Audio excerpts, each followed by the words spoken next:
Palm Sunday. We are just 6 days before the Passover. Through this time marker, John tells us that this is the last week before the death and resurrection of Jesus. The universe that shackled by the bondage of sin and groaned in anticipation of being liberated must have so rejoiced in the climatic redemptive events of this week. Today is Christ's triumphal entrance into Jerusalem for the final week of his earthly ministry, where Jesus was greeted by the people waving palm branches. Before his arrest on Holy Thursday, crucifixion on Good Friday, and his resurrection on Easter.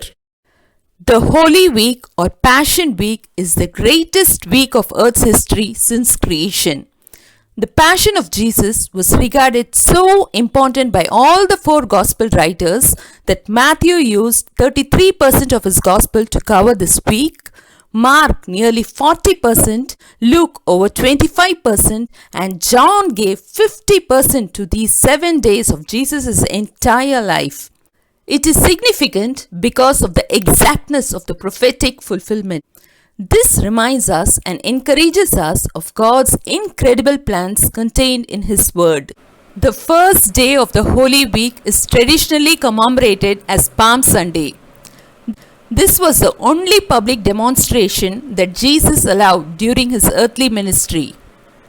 In today's study, let us refer to John chapter 12 verses 12 to 19 to see the symbolic significance of each event that took place and the prophecies that were fulfilled by God's triumphant entry into Jerusalem. The next day, verse 12. The next day, the great crowd that had come for the festival heard that Jesus was on his way to Jerusalem. The next day mentioned here is the 10th day of Nisan. Nisan being the first month of the Jewish calendar.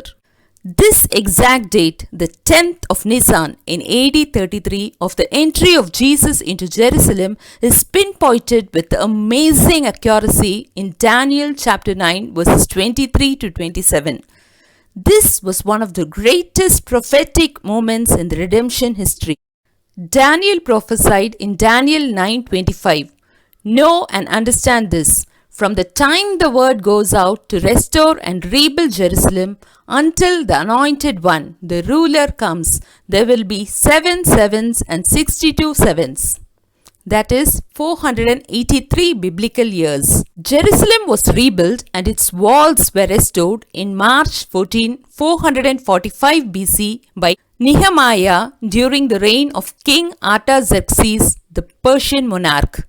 Sir Robert Anderson, in his book The Coming Prince, did a date analysis by counting 483 biblical years to the start date 445 BC of Daniel's prophecy using the old Babylonian calendar, which used the lunar year and had 360 days per year, and arrived at the end date as 10th Nisan AD 33.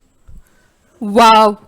What an accurate timing of Jesus' entry into Jerusalem.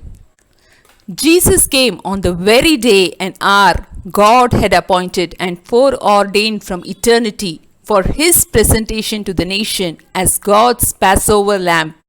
Verse 12. The next day, the great crowd had come for the festival. The festival mentioned here is the Passover festival.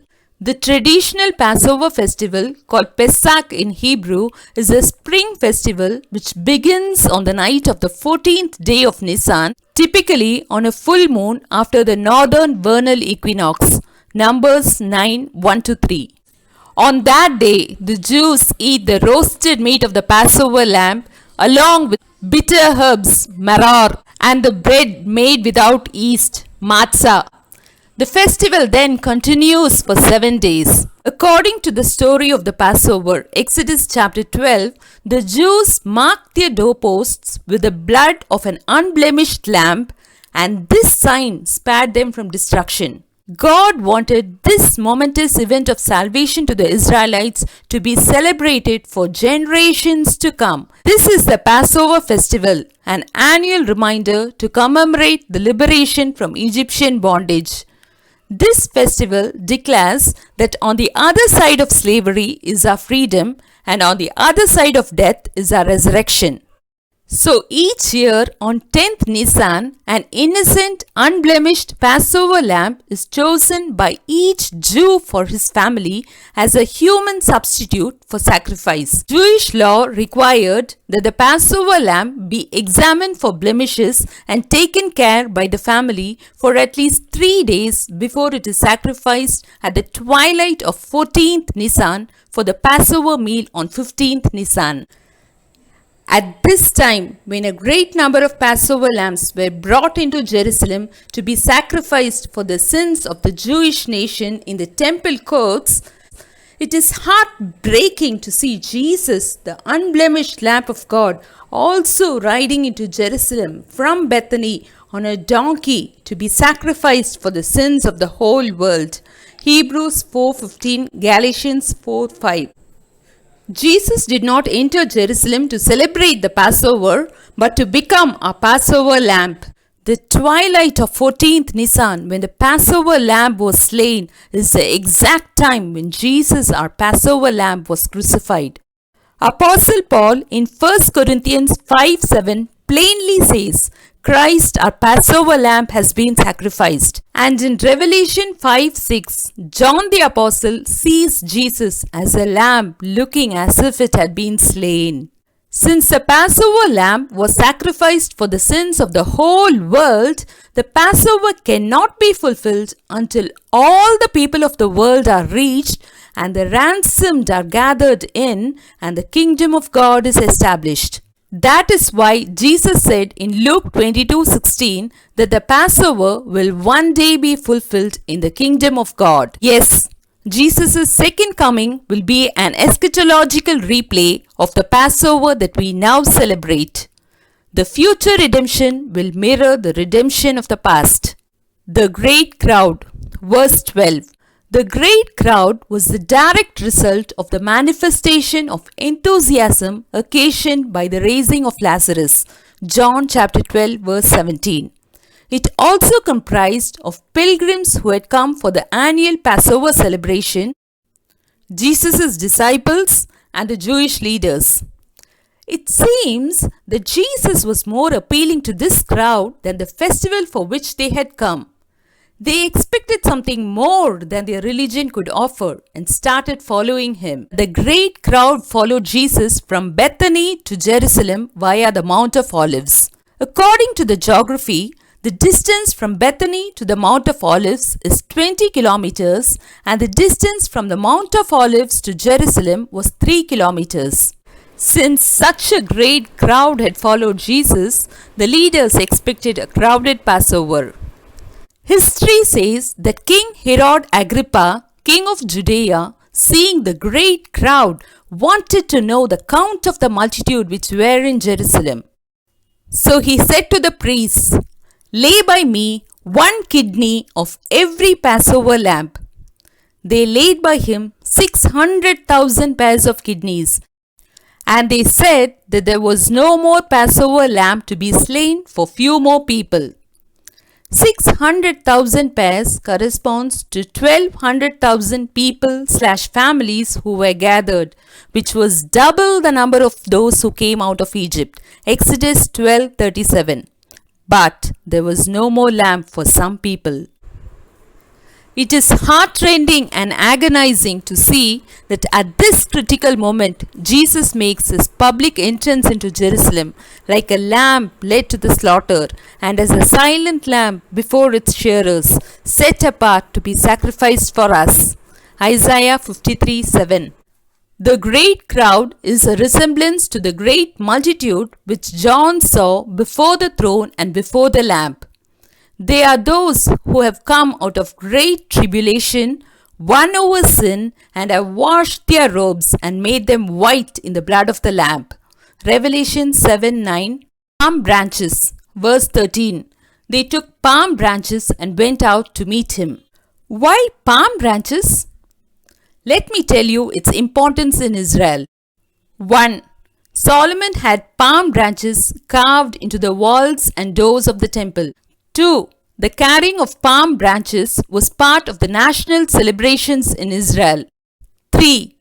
2 centuries before Christ, the brothers Judas Maccabeus and Simon Maccabeus had revolted against the Seleucid Empire and driven the Syrian and Greek forces out of Israel.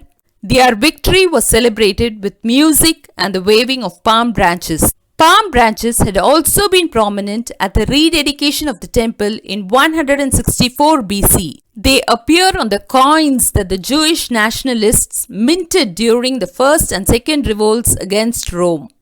From then, palm fronds became a symbol of Jewish nationalism and an emblem of Israel's freedom.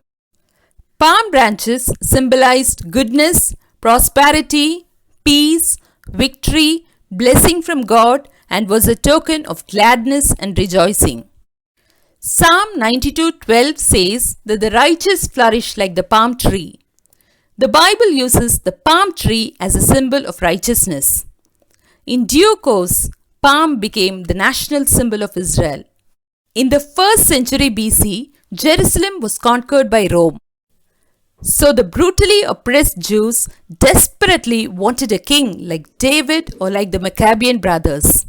Hoping Jesus to be their messianic liberator, the crowd welcomed Jesus with palms with a fervent desire that Jesus would be their righteous king who would free them from imperial Rome. Interestingly, in Revelation 7:9, John reports another scene during the second coming of Jesus where people from every nation will raise palm branches to honor Jesus. Thus, palm branches signify the ultimate triumph of the Lamb of God. Our Jewish leaders succeeded in crucifying Jesus in his first coming. But ultimately, we will lose if we have not yielded to Jesus before he comes again to reign for eternity. Hosanna, verse 13. The great Jewish crowd took palm branches and went out to meet Jesus, shouting, Hosanna! Blessed is he who comes in the name of the Lord. Blessed is the King of Israel.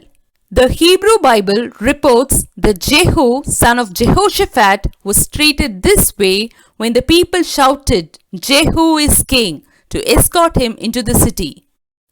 The great crowd spontaneously acclaimed, Hosanna, meaning save us, give us what our religion can't give us. It was a slogan of the ultra-nationalistic zealots, which meant, please save us now. Give us freedom. We are sick of these Romans. Now indicates intense emotions expressed for immediate help. It is a plea for the Lord to help quickly. Hosanna was familiar to every Jew since Psalm 118:25 was part of the Hallel sung each morning by the temple choir during the Feast of Tabernacles, Feast of Dedication, and the Passover. The crowd looked upon Jesus as a potential nationalistic political leader and used this opportunity to express their excitement and longing for freedom and salvation from Rome. Little did they know that Jesus would provide salvation from the powers of sin and death. Though ignorant of the nature of his kingship at this time, this large, enthusiastic religious crowd went on a patriotic parade with Jesus, acknowledged Jesus, and testified him to be 1. The Messiah who comes in the name of the Lord, 2. The King of Israel. What a different type of patriotic parade it was! No patriotic war song, only hosannas and songs of praise. No weapons, only palm branches. This shouting of praise fulfilled 2 Old Testament prophecies to confirm Jesus' identity as Messiah and King. 1. Psalm 118:25-26, which said that Jesus is the Messiah who comes in the name of the Lord. 2. Zechariah's prophecy that Jesus is King of Israel. It reminds us of John's depiction of the future in Revelation 7:10, when a great multitude in white robes will cry out in a loud voice, Salvation belongs to God who sits on the throne and to the Lamb, to celebrate the fact that they have found in God and the Lamb the salvation that the world promised but failed to provide. Donkey, verses 14 and 15. Verse 14. Jesus found a young donkey and sat on it, as it was written. Found is the Greek translation for the Greek word which Archimedes used when he found the object of his search and cried, Eureka, Eureka. Verse 15. Do not be afraid, daughter Zion. See, your king is coming, seated on a donkey's colt. This donkey ride is the first time that Jesus presents himself publicly as their king to the nation. The riding of Jesus on the donkey's colt fulfilled Zechariah's messianic prophecy, Zechariah 9:9, which he prophesied 500 years before Jesus. Daughter Zion is a personification of the city of Jerusalem, the holy hill of Zion. John wants to assure the Jews not to fear but to rejoice because Jesus still is the King of Israel and heir to David's throne. Jesus solemnly enters Jerusalem's golden gate on the donkey's colt as a humble King of peace to offer himself as a sacrifice for our sins and provide salvation from sin, death and devil on the cross at Calvary. According to Ezekiel chapter 44 verses 1 to 3, Christ will enter once again in all his glory through this golden gate, and till then the gate will remain shut.